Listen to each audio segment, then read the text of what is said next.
Makakakita ng resume. Naggawa siya ng resume, nagpa-print. Galit pa.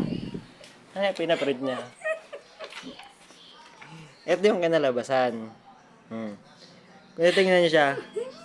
Character of reference. Kagawad sa kakapitan. Bakit may ganito? Bakit konsyal ba yung barangay ba yung papasukan niya? Tapos galit pa. Papasok ng ganyan.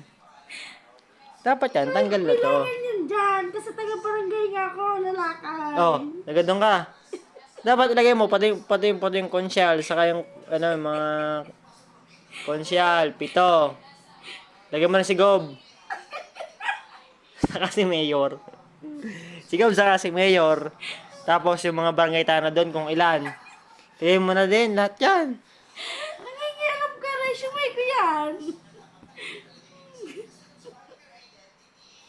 Oh. Hindi mo inaayos yung pagpapaprint. Ba, sinisip po yung nag-print. Wala kayong magulang mo dito.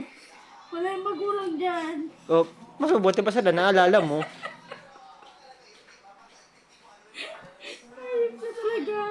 Hindi inaayos. Pase mo. Si Kagawad. Saka si kapitan, hindi yan. Tapos si magulang, wala. Wala kang pakialam sa resume ko. Pakalab sa resume mo.